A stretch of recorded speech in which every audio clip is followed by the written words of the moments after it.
ओम अज्ञानतिमिरन्धस्य ज्ञानाञ्जनशलाकया चक्षुरुन्मिलितं येन तस्मै श्रीगुरवे नमः। नमो विष्णुपादाय कृष्णपृष्ठाय भूतले श्रीमते भक्तिवेदान्त स्वामिने नमः। नमस्ते सारस्वती देवे गौरवाणी प्रचारिणे निर्विशेष शून्यवादी पाश्चात्य। जय श्री कृष्ण चैतन्य प्रभु नित्यानंद श्री अद्वैत गदाधर श्रीवासादि गौर भक्तवृंद। हरे कृष्ण कृष्ण कृष्ण हरे हरे, हरे राम राम राम हरे। हरे कृष्णा, आपसे भक्तों का स्वागत है। श्रील प्रभुपाद पुस्तक अध्ययन सत्र में हम पढ़ रहे हैं कुंती महारानी की शिक्षाएं।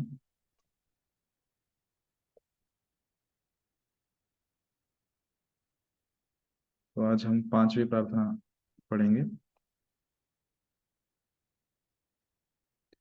नमः पंकजनाभाय नमः पंकजमालिने नमः पंकजनेत्राय नमस्ते पंकजांग्रहे।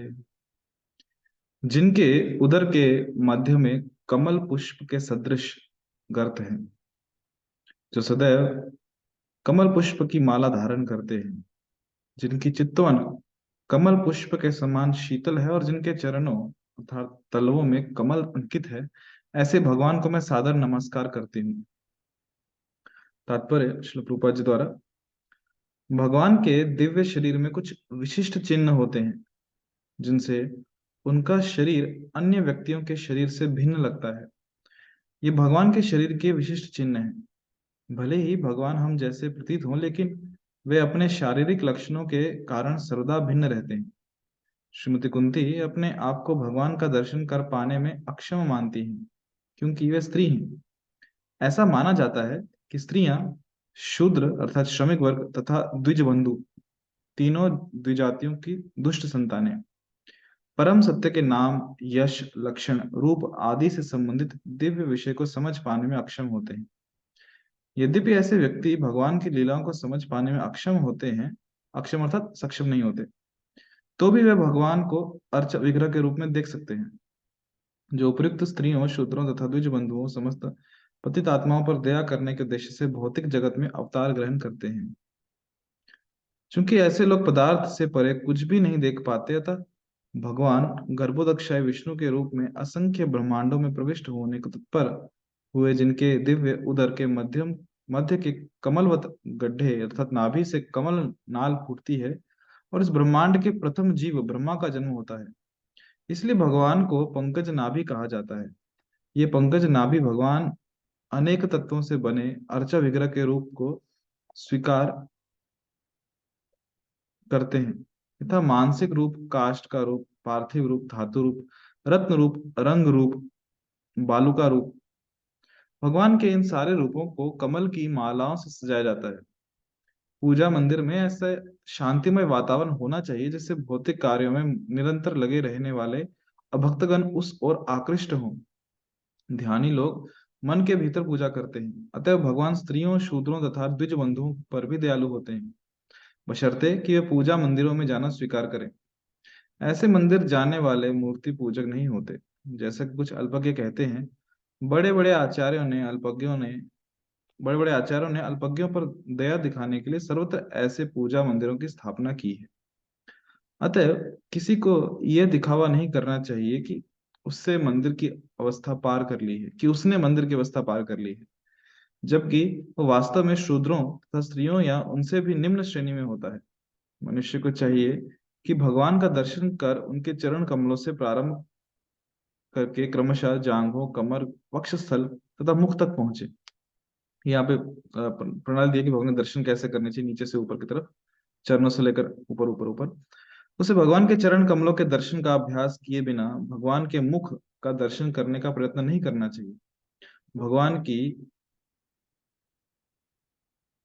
बुआ होने के कारण श्रीमती कुंती ने भगवान का दर्शन चरण कमलों से प्रारंभ नहीं किया, क्योंकि इससे भगवान लज्जित होते।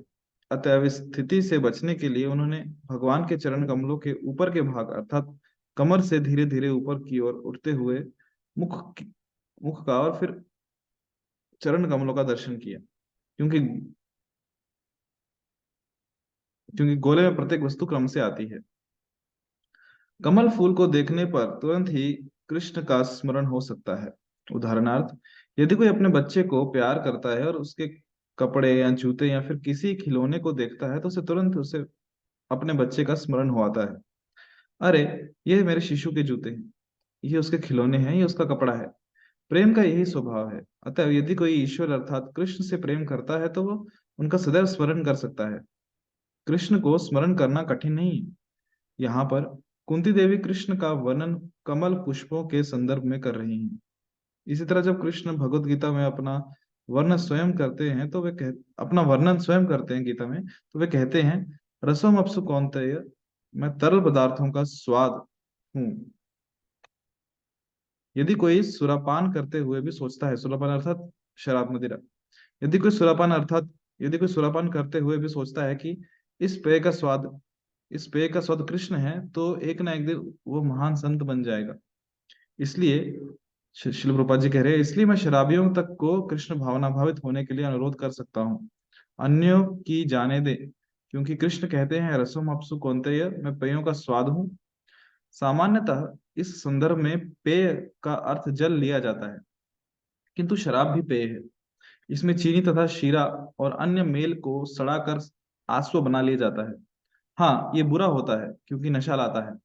यद्यपि एक अर्थ में कोई भी वस्तु बुरी नहीं है, किंतु शराब बुरी है क्योंकि इसका प्रभाव बुरा होता है। अमेरिका में शराबियों की कमी नहीं। मैं शराबियों से भी अनुरोध करूंगा, जब शराब पियो तो स्मरण करो कि ये शराब कृष्ण है। इस तरह से शुरू करने पर एक दिन तुम संत बन सकोगे, कृष्ण भावना भावित हो जाओगे। अतः यदि आप कृष्ण को पकड़ना चाहें तो वे हर स्थिति में उपलब्ध हैं।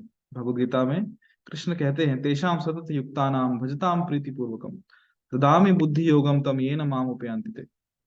जो प्रेम पूर्वक मेरी सेवा करने में निरंतर लगे रहते हैं, उन्हें मैं ज्ञान प्रदान करता हूँ, जिसके द्वारा वे मुझ तक आ सकते हैं। यदि कृष्ण को गंभीरता पूर्वक ढूंढा जाए तो वे सर्वत्र हैं। अंडांतरस्तक परमाणु चयंतदस्थम गोविंदमादि पुरुषम तमहम भजामि। कृष्ण ब्रह्मांड के भीतर, हमारे हृदयों के भीतर, यहाँ तक कि हर परमाणु के भीतर उपस्थित है। अतः उन्हें ढूंढ पाना कठिन नहीं है, किंतु ऐसा करने की विधि ज्ञात होनी चाहिए। यह विधि अत्यंत सरल है और श्री चैतन्य महाप्रभु की कृपा से हम इस विधि को निःशुल्क ही हरेक को वितरित कर रहे हैं। ये विधि है हरे कृष्ण का कीर्तन करना। जो ही कोई हरे कृष्ण का कीर्तन करता है, तुरंत ही कृष्ण उसकी समझ में आ जाते हैं। इसी तरह श्रीमद् भागवतम को सुनकर या उसके श्लोक पढ़कर मनुष्य शुद्ध बन सकता है। श्रीमद् भागवत में विश्व का सारा ज्ञान प्राप्त है। इसके अंतर्गत साहित्य, काव्य, ज्योतिष, दर्शन, धर्म तथा भगवत प्रेम आते हैं। श्रीमद् भागवतम प्रमाणमलम श्रीमद् भागवतम प्रमाण अमलम। एकमात्र श्रीमद् भागवत पढ़कर सर्वोच्च शिक्षा प्राप्त की जा सकती है, क्योंकि श्रीमद् भागवत पढ़ने से मनुष्य हर विषय में पारंगत बन जाएगा। यहाँ तक कि श्रीमद् भागवत के मंत्रों के एक भी शब्द को न समझ पाने पर भी उनकी ध्वनि में ऐसी शक्ति रहती है कि मात्र कीर्तन करने से वो शुद्ध हो जाएगा।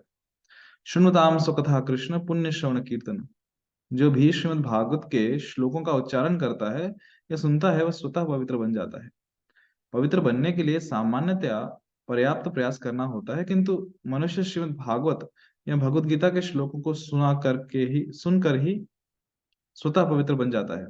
इसलिए हमारे कृष्ण भावनामृत आंदोलन के प्रत्येक मंदिर का एक कठोर नियम है कि प्रतिदिन श्रवण तथा कीर्तन की कक्षा लगे। हमारे आंदोलन का उद्देश्य आध्यात्मिक नेताओं को प्रशिक्षित करना है, किंतु श्रवण तथा कीर्तन के बिना नेता बन पाना असंभव है। हाँ, इस भौतिक जगत में संभव हो भी, किंतु आध्यात्मिक जगत में संभव नहीं है। माली हन्या से ही बीज करे आरोपण, श्रवण कीर्तन जले करे सेचन। श्रवण तथा कीर्तन भक्ति के बीज श्रवण तथा कीर्तन भक्ति श्रवण तथा कीर्तन भक्ति के बीज को सींचते हैं, जिससे मनुष्य की आदि चेतना उत्पन्न होती है। इस तरह पर भक्त कुंती देवी इन स्तुतियों द्वारा हमें अवसर प्रदान कर रही हैं कि हम पंकज अर्थात कमल पर अपना ध्यान एकाग्र करके कृष्ण भावना भावित बने। पंक का अर्थ है कीचड़ और ज का अर्थ है उत्पन्न करना। यद्यपि कमल का फूल कीचड़ से उत्पन्न होता है, किंतु यह सबसे महत्वपूर्ण फूल है और कृष्ण को सर्वाधिक प्रिय है। इसीलिए कुंती देवी कृष्ण के शरीर के सारे अंगों का वर्णन कमल के फूल के संदर्भ में करती हैं, जिससे कमल के देखते ही में तुरंत कृष्ण का विचार होने लगे। ओह, कृष्ण की नाभि कमल के समान है। कृष्ण की नाभि से कमल नाल निकली, जिस पर इस ब्रह्मांड के सृष्टा ब्रह्मा उत्पन्न हुए। इस ब्रह्मांड में अनेकानेक लोग, समुद्र, पर्वत तथा मोटर कारों एवं अन्य साज सामानों से युक्त शहर हैं, किंतु संपूर्ण ब्रह्मांड इसी कमल से शुरू हुआ। नमः पंकज मालिनी। कृष्ण से वह अद्भुत कमल एक कृष्ण से वह अद्भुत कमल का फूल निकलता है, जिसमें समग्र ब्रह्मांड का बीज निहित रहता है। किंतु कृष्ण ऐसे किसी एक फूल के स्रोत नहीं। कृष्ण इतने दरिद्र नहीं कि एक ही फूल उत्पन्न करके समाप्त हो जाएं। जिस तरह माला में अनेक फूल रहते हैं, उसी तरह कृष्ण असंख्य ब्रह्मांडों के स्रोत हैं, जिनकी उपमा कमल की विशाल माला से दी जा सकती है। यही ईश्वर है। यस्य कनिश्चित काल धावलंबे जीवित लोम विलजला विलजा जगदंडनाथ। कृष्ण असीम है। हमें केवल इस एक लोक की चिंता रहती है, किंतु कृष्ण की सृष्टि में असंख्य लोक हैं। हम इन लोकों की गणना नहीं कर सकते, जिस तरह की सिर के बालों की गणना नहीं की जा सकती। कृष्ण की सृष्टि का स्वभाव ऐसा ही है। अब दूसरा उदाहरण ले। एक वृक्ष में असंख्य पत्तियां होती हैं, इसी तरह लोक अनंत है और ब्रह्मांड भी अनंत है। अतएव कृष्ण अनंत है। कृष्ण की नाभि कमल के समान है। उनके गले में कमलों की माला है, और उनके नेत्रों की उपमा भी कमल की पंखुड़ियों से दी गई है। आलोल चंद्र कल सुदन माल्यवंशी। अतएव यदि हम केवल इसी एक श्लोक का वर्णन करें, जिसमें कृष्ण के शरीर का वर्णन कमल के संदर्भ में किया गया है, तो हम अपने सारे जीवन का ध्यान कर सकते हैं कि कृष्ण कितने सुंदर हैं, कितने ज्ञानी हैं, और वे किस तरह सृष्टि रचाते हैं। ये ध्यान कृष्ण का मनन या चिंतन है। ध्यानावसित तद गतेन मनसा पश्यन्ति यम योगिना। योगी वह है जो सदैव कृष्ण का चिंतन करता रहे। जो लोग किसी निर्विशेष का चिंतन करते हैं, वो योगी नहीं। उन्हें ध्यान में अधिकाधिक श्रम करना पड़ता है। क्लेशो अधिकर तेषाम अव्यक्त आसक्त चेतसाम।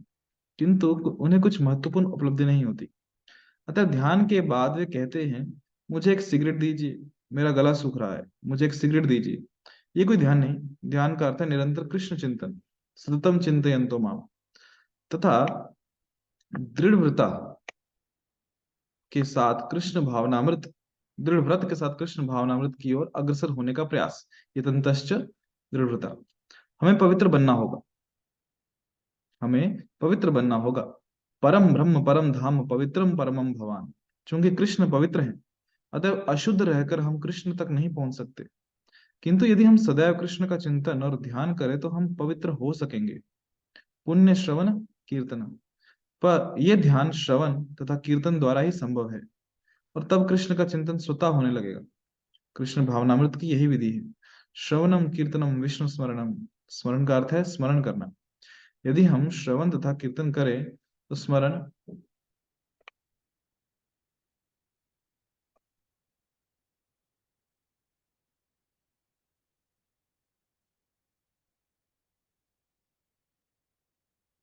हे कृष्ण, एक मिनट।